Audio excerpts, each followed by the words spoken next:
नमस्कार मित्रों, आपका प्रत्युष लर्निंग सेंटर में बहुत बहुत स्वागत है। आज हम लोग पढ़ेंगे मराठा राज्य तथा उसमें कुछ प्रश्न हम लोग सिख संप्रदाय से भी देखेंगे। तो चलिए, आज का प्रश्न है, मराठों के उत्कर्ष के महत्वपूर्ण कारण क्या थे? विकल्प है महाराष्ट्र की भौगोलिक स्थिति, औरंगजेब की हिंदू विरोधी नीति, मराठा धर्म सुधारकों का प्रभाव, शिवाजी द्वारा दक्षिण के शासकों से अधिक व सैन्य सहायता प्राप्त करना, शिवाजी का जुझारू व्यक्तित्व। तो दोस्तों, इसमें आपका सही विकल्प होगा आपका पहला तो महाराष्ट्र की भौगोलिक स्थिति, ये ज़्यादा एक्यूरेट उत्तर हो जाएगा। फिर औरंगजेब, ये भी सही हो जाएगा। सुधारकों का प्रभाव, ये भी सही हो जाएगा। ये ज़्यादा उपयुक्त विकल्प नहीं है। पांचवा विकल्प जो था, उनका व्यक्तित्व जो क्या था, वैसा जुझारू व्यक्तित्व था, तो यह भी एकदम उपयुक्त विकल्प आपका हो जाएगा। ठीक है, तो आपका option number C is the right answer. अगला है, मराठों ने सर्वप्रथम किसके अधीन कार्य कर प्रशासनिक अनुभव प्राप्त किया? तो दोस्तों देखते हैं, देवगिरी के यादव के अधीन, बहमनी सल्तनत के अधीन, अहमदनगर, बीजापुर, गोलकुंडा के अधीन, या इनमें से कोई नहीं। तो दोस्तों इसका सही विकल्प होगा कि उन्होंने देवगिरी के यादव के अधीन इसको प्राप्त किया था। अगला है, मराठों के बरगी गिरी, जिसको कहते हैं गोरिल्ला युद्ध प्रणाली, गुड़ का सबसे पहले और सबसे अधिक उपयोग किसने किया? मलिक अंबर ने, शाहजहां ने, जहांगीर ने, औरंगजेब ने। तो दोस्तों इसका सही उत्तर होगा आपका मलिक अंबर ने। निम्नलिखित में से गोरिल्ला युद्ध का पथ प्रदर्शक कौन था? औरंगजेब, अकबर, शिवाजी या बालाजी? तो दोस्तों सही उत्तर होगा आपका शिवाजी। शिवाजी के प्रशासन में पेशवा कहा जाता था।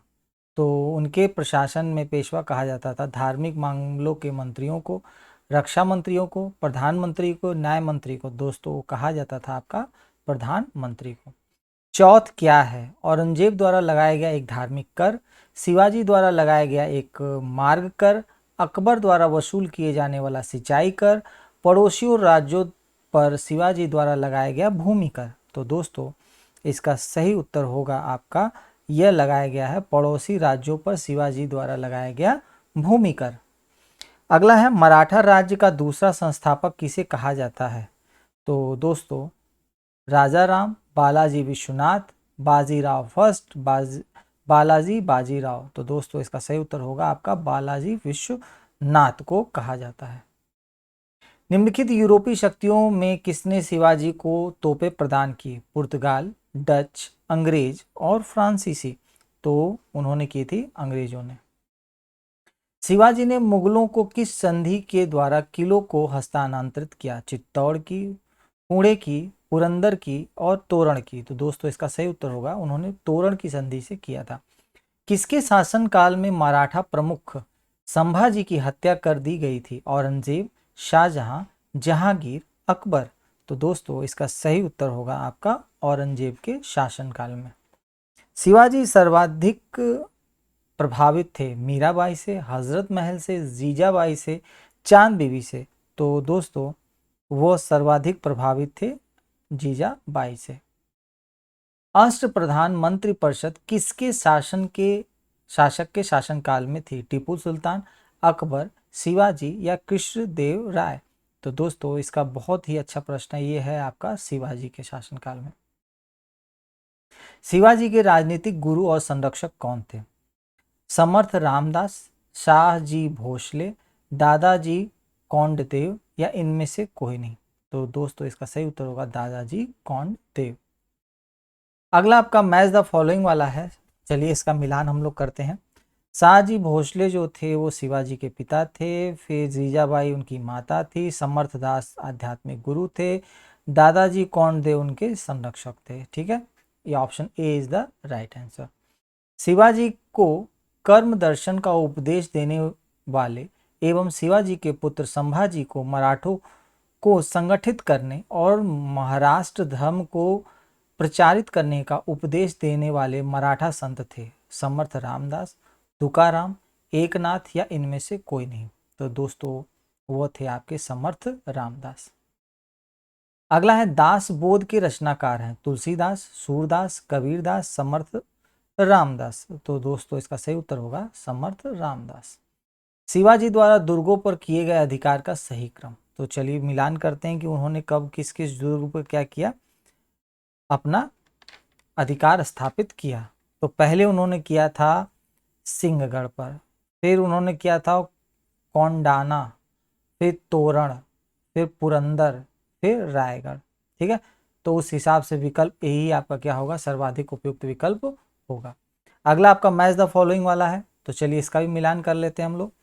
बीजापुर के सरदार अफजल खां की हत्या ये हुई थी 1659 में। दक्कन के मुगल सूबेदार शाइस्ता खां पर पूना में हमला ये हुआ था 1663 में। सूरत की प्रथम लूट 1664 में और सूरत की दूसरी लूट 1670 में हुई थी। ठीक है ना, बहुत ही इंपॉर्टेंट है, आप लोग इसको कहीं एक जगह नोट डाउन कर लीजिएगा। नहीं अगर नोट डाउन करते हैं तो स्क्रीनशॉट खींच करके आप रख लिया करिए और फिर इसके बाद में उनको एक जगह मिला करके पीडीएफ में कन्वर्ट कर लीजिए और बस एक बार उनको देखते रहिएगा, आपका प्रश्न अपने आप क्या हो जाएगा, सॉल्व हो जाएगा। शिवाजी का जन्म कहाँ हुआ था? शिवनेर के दुर्ग में, रायगढ़ दुर्ग में, पनहाला दुर्ग में, या इनमें से कोई नहीं। तो दोस्तों उनका जो जन्म हुआ था वो हुआ था शिवनेर के दुर्ग में। शिवाजी औरंगजेब के आगरा दरबार में कब उपस्थित हुए? 1665, 1666, 1667, 1664। तो पेश हुए थे आपका 1666 ईस्वी में। अगला है शिवाजी के अष्टप्रधान का जो सदस्य विदेशी मामलों की देखरेख करता था, पेशवा, सचिव, पंडित राव या सुमंत। तो दोस्तों वो करते थे सुमंत। शिवाजी को राजा की उपाधि किसने प्रदान की थी? बीजापुर के शासक ने, अहमदनगर के शासक ने, औरंगजेब ने, महाराजा जयसिंह ने। तो दोस्तों वो की थी आपका औरंगजेब ने। शिवाजी ने कब छत्रपति की उपाधि धारण कर अपना राज्याभिषेक करवाया था? तो वह करवाया था अप्रैल 1665, 16 जून 1675, अप्रैल 1680, जून 1674। तो सही विकल्प होगा उन्होंने जून 1674 में करवाया था। काशी के किस विद्वान ने शिवाजी का राज अभिषेक करवाया? ये भी बहुत अच्छा प्रश्न है, देखते हैं। श्री विश्वेश्वर, श्री गंगा भट्ट, अगला है गुरु रामदास, श्री विश्वनाथ शर्मा, इनमें से नहीं। तो सही विकल्प होगा श्री विश्वेश्वर श्री गंगा भट्ट ने करवाया था। अपने राज्य अभिषेक के उपलक्ष्य में शिवाजी ने क्या नहीं किया? तो चलिए देखते हैं। अपनी एक मुहर बनवाई, ठीक है, एक नया संवत चलाया, फिर है क्षत्रिय कुल वत्समा मतलब क्षत्रिय परिवारों का आभूषण, व हेंग देव धर्मोद्वारक मतलब हिंदू धर्म का उद्धारक की उपाधि धारण की, सभी प्रकार के कर हटा लिए। तो दोस्तों ये गलत इसमें होगा कि उन्होंने सभी प्रकार के कर नहीं हटाए थे। ठीक है ना, तो यही विकल्प क्या होगा, सही होगा। शिवाजी का अंतिम सैन्य अभियान था कौन सा? कर्नाटक, सलेहर, जंजीरा और कोंडाड़ा, कोंडाड़ा का अभियान। तो दोस्तों उनका जो अंतिम अभियान था वो था कर्नाटक का अभियान। शिवाजी को पहाड़ी चूल्हा व साहसी डाकू की संज्ञा किसने दी? जय सिंह, अफजल खां, औरंगजेब या इनमें से कोई नहीं। तब दोस्तों यह दी थी उनको औरंगजेब ने। शिवाजी के समय अष्टप्रधान कहा जाता था? ये तो बहुत ही ईजी है, सीधे हम लोग जानते हैं कि 8 मंत्रियों की एक परिषद थी, उसे ही कहा जाता था। अगला है अष्टप्रधान के सदस्य और उनके जो भी नाम थे, अर्थ थे। तो मिलान करते हैं। अमात्य जो रहते थे वित्त और राजस्व मंत्री होते, ठीक है। फिर है आपका मंत्री और वाक्या न विश जो होते थे वो गृह मंत्री होते थे। सुमंत हम पढ़ के आ रहे हैं विदेश होते थे। और सचिव और सुनवीश जो होते थे शाही पत्र विभाग का प्रधान होता था। आपका विकल्प ए क्या होगा, सर्वाधिक उपयुक्त विकल्प होगा। अगला प्रश्न है सर ए नौबत का अर्थ था सेनापति, धर्म मंत्री, विदेश मंत्री, गृह मंत्री। तो दोस्तों इसका सही उत्तर होगा आपका जो सेनापति कहा जाता था। शिवाजी की भू राजस्व व्यवस्था के संदर्भ में क्या सत्य है?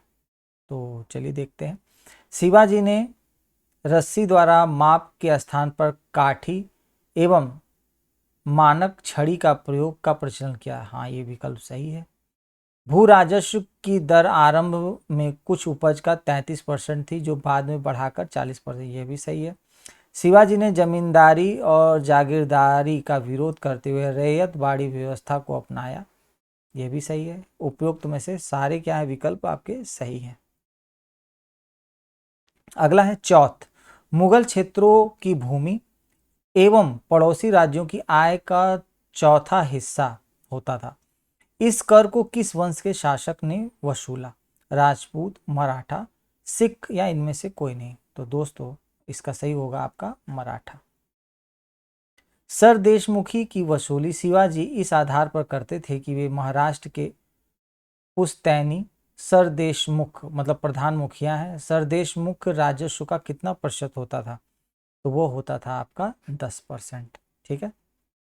मराठा काल में अस्थाई घुड़सवार सेना और अस्थाई घुड़सवार सेना कहलाती थी। तो कहलाती थी वो पागा, बरगीर, सिलहदार या पागा बरगीर, पागा और बरगीर या बरगीर एवं पागा। तो दोस्तों इसका सही होगा आपका पागा, बरगीर और सिलहदार। ठीक है ना, option A is the right answer. Mughal के समय में क्या था, शिवाजी का बहुत ज़बरदस्त प्रभाव था, आपको ये चीज़ पता होना चाहिए। तो मुगल से भी क्या होता है, इनकी बहुत ज़बरदस्त भिड़ंत हुई थी। अगला प्रश्न देखते हैं। मराठा कालीन घुड़सवार सेना में एक हवलदार के अधीन कितने घुड़सवार होते थे? ये बहुत अच्छा प्रश्न है।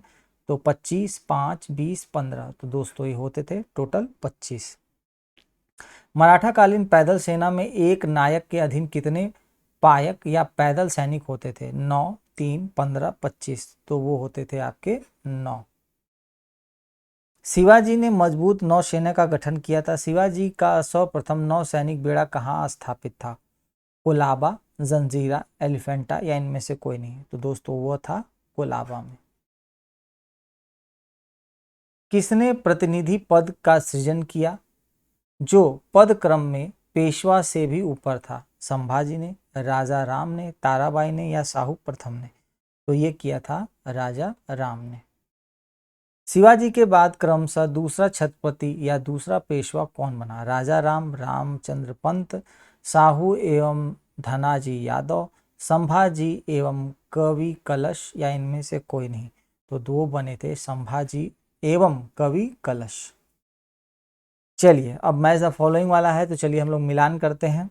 पहला हो जाएगा संभाजी का जो शासनकाल था 1680 1680 से 1689 तक था। ठीक है। राजा राम का 1689 से 17 था, और ताराबाई का 1700 से 1708 और शाहू प्रथम का 1708 से 1749। आपका विकल्प ए क्या होगा? सर्वाधिक उपयुक्त विकल्प होगा।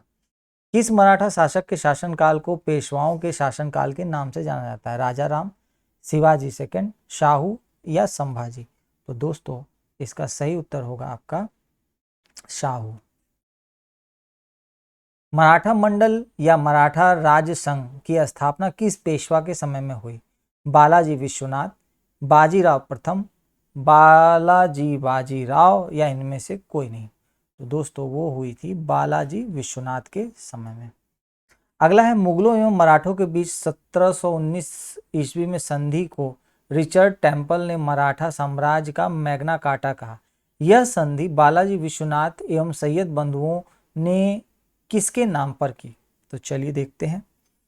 विकल्प है मराठा छत्रपति शाहू एवं मुगल बादशाह रफी उद दराज, फिर है मराठा छत्रपति राजा राम एवं मुगल बादशाह फर्रुखसियर, मराठा छत्रपति ताराबाई एवं मुगल बादशाह औरंगजेब या इनमें से कोई नहीं?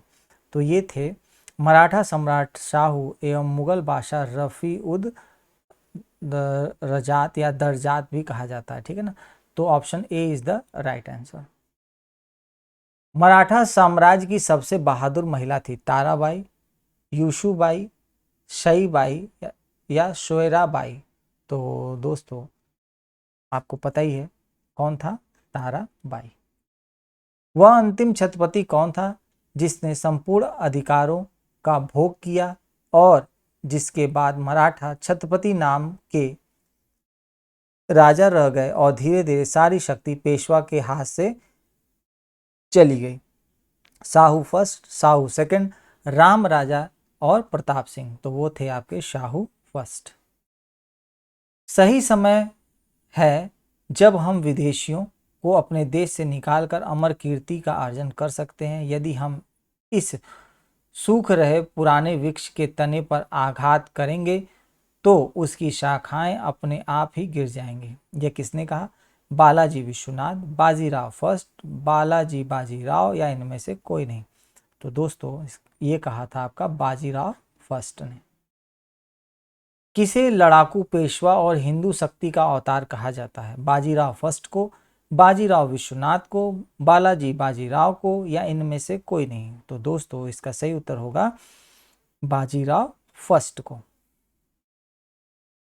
निम्न में से किसने पुर्तगालियों से सालसेट और बेसिन के द्वीपों को छीना? बालाजी विश्वनाथ, बाजीराव फर्स्ट, बालाजी बाजीराव या इनमें से कोई नहीं। तो वो छीना था आपका बाजीराव फर्स्ट ने। किस पेशवा ने मुगल बादशाह मोहम्मद शाह रंगीला को मराठा शक्ति की एक झलक दिखाने के लिए 1737 ईस्वी में दिल्ली पर आक्रमण किया और मोहम्मद शाह को मालवा की सूबेदारी पेशवा के नाम करने के लिए विवश किया? बाजीराव फर्स्ट, बालाजी विश्वनाथ, बालाजी बाजीराव या इनमें से कोई नहीं। तो दोस्तों वो थे आपके बाजीराव फर्स्ट। किस समय में मराठा शक्ति अपने चरम उत्कर्ष पर पहुंची तथा साथ ही मराठा शक्ति का पतन भी आरंभ हुआ? बालाजी विश्वनाथ, बाजीराव फर्स्ट, बालाजी बाजीराव या इनमें से कोई नहीं। तो वो थे आपका बालाजी बाजीराव। अगला प्रश्न है, पेशवा बाजीराव एवं छत्रपति राम राजा के बीच संगोला संधि के संबंध में कौन सा सत्य है? यह संधि पूना सम्मेलन में सभी प्रमुख मराठा सरदारों की उपस्थिति में किया गया था। हाँ ये सही है। छत्रपति राम राजा द्वारा संगोला नामक दस्तावेज पर हस्ताक्षर करने के कारण यह संगोला संधि कहलाया। यह भी सही है। केंद्रीय सरकार का पूरा दफ्तर सतारा से पूना कर दिया गया एवं पेशवा राज्य का सर्वे सर्वा बन गया। यह भी सही है। मतलब उपयुक्त में के सभी विकल्प क्या होंगे? सही होंगे। किस मराठा सरदार ने पूर्व में बंगाल, बिहार, उड़ीसा में 1741 से 1751 के बीच मराठा शक्ति का प्रसार किया और बंगाल के नवाब अलीवर्दी खां को संधि करने के लिए विवश किया? रघुजी भोसले, रघुनाथ राव, मल्हार राव या इनमें से कोई नहीं। तो वो थे रघुजी भोसले। किस मराठा सरदार ने 1758 से 1758 से हाँ सही है डेट इसका, 1758 टू 1759 में पंजाब विजय की? रघुजी भोसले, रघुनाथ राव, मल्हार राव या इनमें से कोई नहीं। तो दोस्तों इसका सही होगा आपका रघुनाथ राव। किसने दिल्ली में मुगल बादशाह की सहायता के लिए रखे गए अपनी सेना का वेतन चुकाने के लिए दिल्ली के दीवाने आम की छत से चांदी निकलवा ली? सदाशिव राव भाऊ, रघुनाथ राव, मल्हार राव या इनमें से कोई नहीं। तो दोस्तों वो थे सदाशिव राव भाऊ। दो मोती जल में घुल गए, सोने की 27 मोहरें खो गईं, चांदी और तांबे की जो हानि हुई उसका कोई अनुमान नहीं लगाया जा सकता। यह किससे संबंधित है? चलिए देखते हैं। पानीपत के तृतीय युद्ध में मराठा सेना के विनाश से, प्रथम आंग्ल मराठा युद्ध से, द्वितीय आंग्ल मराठा युद्ध से, बेसिन की संधि से। तो ये है आपका पानीपत के तृतीय युद्ध से। पानीपत के तृतीय युद्ध में मारे जाने वाले दो महत्वपूर्ण सैनिक सरदार थे, विश्वास राव और सदाशिव राव भाऊ। विश्वास राव और मल्हार राव होलकर, सदाशिव राव भाऊ एवं मल्हार राव होलकर या इनमें से कोई नहीं। तो वह मारे गए थे आपका विश्वास राव और सदाशिव राव भाऊ। ठीक है। किस इतिहासकार ने कहा कि पानीपत का तृतीय युद्ध एक निर्णायक युद्ध था? मराठा सेना की मुकुटमणि वहीं गिर गई थी और इस युद्ध के पश्चात मराठों के अखिल भारतीय साम्राज्य के स्वप्न नष्ट हो गए। जदुनाथ सरकार, सरदेसाई, काशी राज पंडित या इनमें से कोई नहीं? तो दोस्तों इसका सही उत्तर होगा जदुनाथ सरकार का स्टेटमेंट था ये। शिवाजी के बाद किसने गुरिल्ला युद्ध का संचालन किया? बाजीराव फर्स्ट, सदाशिवराव भाऊ, बालाजी विश्वास या बालाजी बाजीराव? तो दोस्तों इसका सही उत्तर होगा आपका बाजीराव फर्स्ट ने किया था। किस मराठा पेशवा को मैकियावेली कहा जाता है? ठीक है ना, मैकियावेली कहा जाता है। नाना फडणवीस, बाजीराव फर्स्ट, बालाजी बाजीराव, बालाजी विश्वास? तो दोस्तों वो कहा जाता है नाना फडणवीस को कहा जाता है। निम्न में से किसने पानीपत के तृतीय युद्ध में संगठित मराठा सेना का नेतृत्व किया? दत्ताजी सिंधिया, विश्वास राव, सदाशिवराव भाऊ और मल्हार राव होलकर? तो दोस्तों इसका सही उत्तर होगा सदाशिवराव भाऊ ने किया था। अगला है पानीपत के तृतीय युद्ध के परिणामों से पेशवा बालाजी बाजीराव को गहरा आघात लगा जिससे उनकी मृत्यु हो गई। बालाजी बाजीराव के बाद बने पेशवाओं का क्रम बताइए। तो चलिए लगाते हैं क्रम। माधवराव फिर आए, फिर नारायण राव आए, माधवराव नारायण आए और बालाजी सेकंड आए। ये तो आपका option A is the right answer. अगला देखते हैं। वर्ष 1771 में दिल्ली की गद्दी पर शाह आलम द्वितीय को पुनः स्थापित करने वाला मराठा सरदार था, ठीक है ना? महदाजी सिंधिया, नाना फडणवीस, मल्हार राव होलकर या इनमें से कोई नहीं? तो दोस्तों इसका सही उत्तर होगा आपका महदाजी सिंधिया, ठीक है। किसे अंतिम महान पेशवा कहा जाता है? माधव राव नारायण, माधव राव, नारायण राव, रघुनाथ राव, ठीक है ना? ये नाथ होगा, ठीक है। तो वो थे आपके माधव राव। किस पेशवा के अबोध होने के कारण मराठा राज्य की देख रेख बड़ा भाई नाम की 12 सदस्यों की एक परिषद करती थी? तो माधवराव, माधवराव नारायण, नारायण राव और रघुनाथ राव? तो दोस्तों ये जो था वो करता था माधव राव नारायण, ठीक है। किसके शासनकाल में प्रथम आंग्ल मराठा युद्ध हुआ? माधव राव, नारायण राव, माधव राव नारायण और बाजीराव सेकंड? तो दोस्तों इसका सही उत्तर होगा आपका Madhav Rao Narayan, option number C. द्वितीय आंग्ल मराठा युद्ध एवं तृतीय आंग्ल मराठा युद्ध के समय मराठा पेशवा था नारायण राव, माधव राव नारायण, बाजीराव सेकंड या इनमें से कोई नहीं? तो वो थे आपके बाजीराव सेकंड। मराठा साम्राज्य का अंतिम पेशवा था माधव राव, नारायण राव, माधव राव नारायण और बाजीराव सेकंड? तो वो थे बाजीराव सेकंड।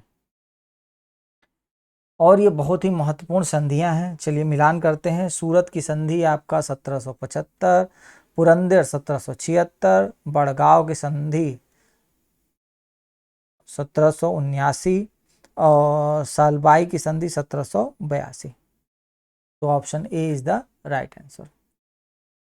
अगला कुछ संधियां बच गई हैं, चलिए उनको भी देख लेते हैं। देवगांव की संधि ये हुई थी आपका 1803 में, सुरजी अर्जुन गांव की संधि 1803 में और राजपुर घाट की संधि 1805 में। अब ये पांचों जो था 4 और 3 7 इनको एक जगह कहीं लिख लीजिएगा क्योंकि अगर आने वाले प्रश्न में यही इन्हीं में से घूम के आएगा क्वेश्चन।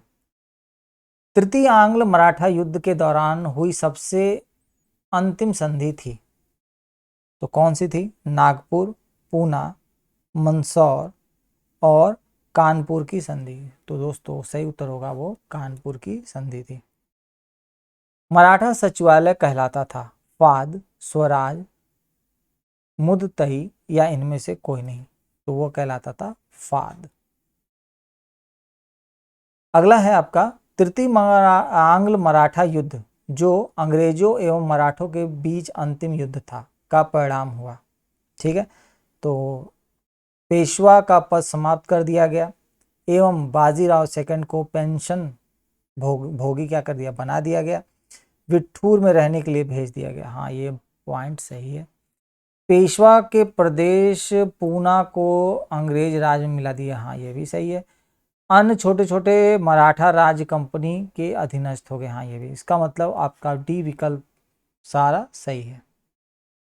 किस मराठा सरदार ने सेना का गठन यूरोपीय ढंग से किया? महदाजी सिंधिया, रघुनाथ राव, मल्हार राव होलकर, या इनमें से कोई नहीं? तो दोस्तों इसका सही उत्तर होगा आपका महदाजी सिंधिया। आपका संस्थापक और उनके राज्य क्षेत्र है। तो चलिए मिलान करते हैं। बड़ौदा गायकवाड़, इंदौर होलकर, नागपुर भोसले, ग्वालियर सिंधिया। सिंधिया गद्दार थे, आपको पता होना चाहिए। अगर ये झांसी की रानी का साथ दिए होते तो आज भारत की स्थिति कुछ और होती, लेकिन क्या किया जा सकता है। किसने कहा कि मराठों का वो उदय आकस्मिक अग्निकांड की भांति हुआ?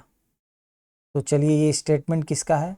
ग्रांट डफ, एम.जी. रनाडे, आंद्रे विक और जदुनाथ सरकार। तो ये था ग्रांट डफ का स्टेटमेंट। अगला है 1775 से 1782 के प्रथम आंग्ल मराठा युद्ध का निम्नलिखित में कौन सा एक परिणाम था? चलिए देखते हैं। ब्रिटिश युद्ध जीत गए, मराठा युद्ध जीत गए, किसी भी पक्ष की जीत नहीं हुई। इसमें हैदर अली की शक्ति जुटाने में मदद मिली, क्योंकि ब्रिटिश और मराठा आपसी युद्ध में लगे हुए थे। तो इसका सही उत्तर होगा किसी भी पक्ष को जीत नहीं मिली थी। ठीक है, तो यहीं पे हमारा क्या होता है, ये मराठा राज्य का जो भी इम्पोर्टेंट प्रश्न है यहाँ पर समाप्त होते हैं। और चलिए अब हम लोग देख लेते हैं कुछ सिख संप्रदाय से कुछ दो चार महत्वपूर्ण प्रश्नों को। चलिए दोस्तों, कुछ प्रश्न आपके सिख संप्रदाय से हैं, जिसमें पहला प्रश्न है, गुरु नानक ने अपना उत्तराधिकारी किसे नियुक्त किया? गुरु रामदास, गुरु अमरदास, गुरु हर राय और गुरु अंगद। तो दोस्तों उन्होंने किया था गुरु अंगद को। ठीक है ना। अगला प्रश्न है, निम्नलिखित में से किस सिख गुरु ने गुरुमुखी प्रारंभ की? तो गुरु नानक, गुरु अमरदास, गुरु रामदास, गुरु अंगद। तो ये किया था आपका गुरु अंगद ने शुरू किया था। ठीक है ना। गुरुमुखी क्या है? पंजाबी शब्द है जो गुरामुखी से बना हुआ है, मतलब गुरु के मुख से। ठीक। पंजाब में अमृतसर नगर को स्थापित किया गुरु नानक ने, गुरु गोविंद सिंह ने, गुरु तेग बहादुर ने और गुरु रामदास ने। तो दोस्तों इसका सही उत्तर होगा आपका गुरु रामदास ने क्या किया था? अमृतसर नगर को स्थापित किया था। अगले प्रश्न की तरफ हम लोग आगे बढ़ते हैं कि किस सिख गुरु को अकबर ने 500 बीघे जमीन दी थी? तो दोस्तों वह थे आपके अर्जुन देव, रामदास, हर राय और तेग बहादुर। तो सही विकल्प होगा आपका रामदास। अब इसमें कौन सा सुम्मिलित है? तो चलिए मिलान करते हैं। गुरु अमरदेव मीरी और पीरी। ठीक है, इसके बाद है गुरु अर्जुन देव आदि ग्रंथ, ये सही विकल्प है। और भी आगे देख लेते हैं। गुरु रामदास दल खालसा, गुरु गोविंद सिंह मंजी। तो ये तो सही विकल्प नहीं है। ठीक है ना। और गोविंद सिंह का मीरी पीरी था, देख रहा है, ये इनका भी था।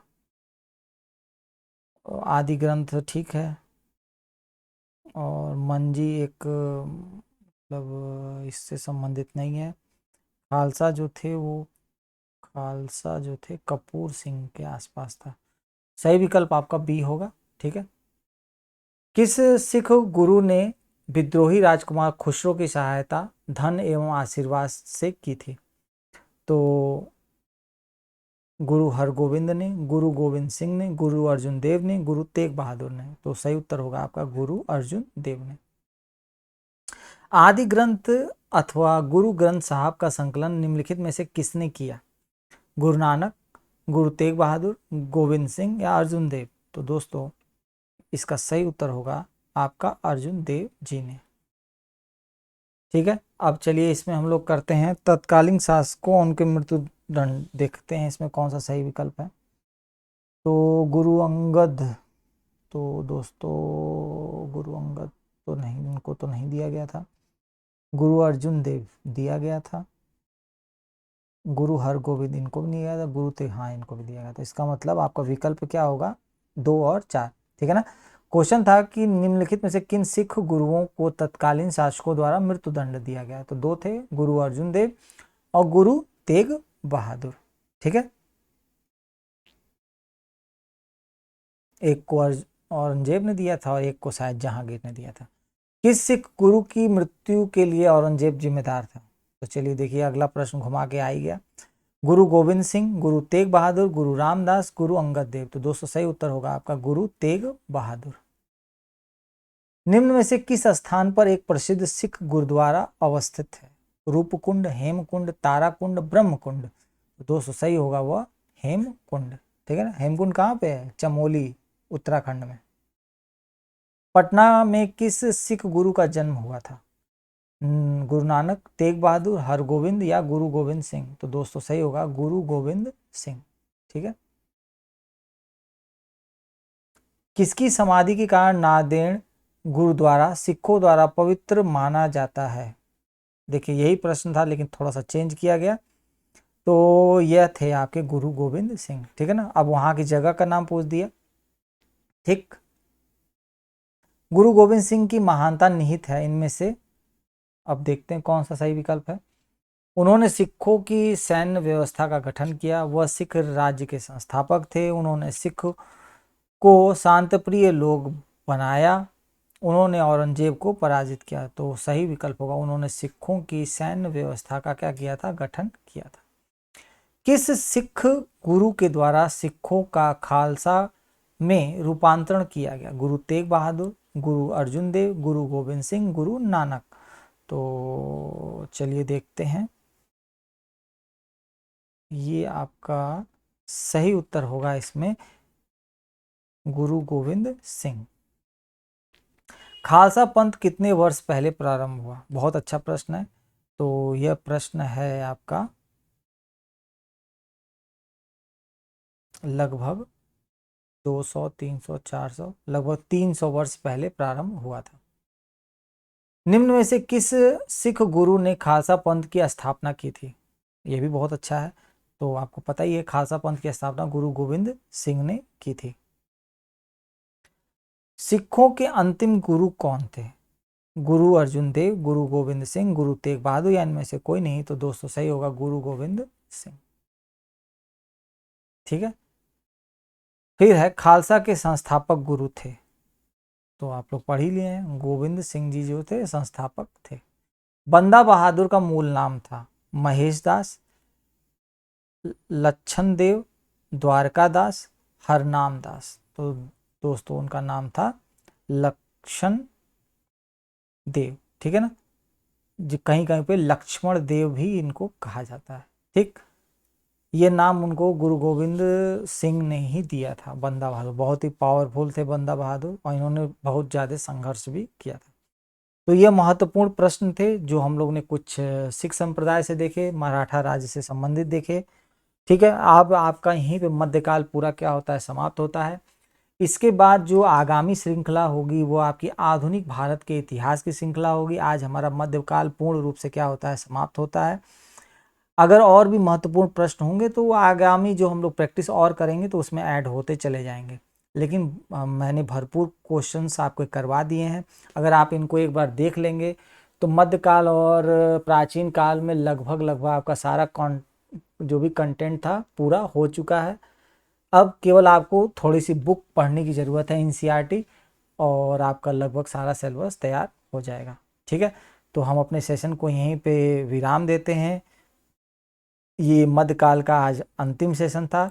इसके बाद जो आने वाले सेशंस होंगे वो आपके आधुनिक काल के सेशन होंगे, और आगामी जो क्लासेस होंगी उसमें हम लोग आधुनिक काल से संबंधित चैप्टर्स को पढ़ेंगे, और जिसमें पहला चैप्टर होगा आपका यूरोपीय कंपनी का आगमन। ठीक है, तब तक आप लोग ये जो भी आपको पढ़ाया गया आप इसको रिवीजन करिए, सारे क्वेश्चंस को एक बार क्या करिए, 2 बार सुन डालिए। नोट्स बनाने की कोई ज़रूरत नहीं है, टाइम वेस्ट होगा।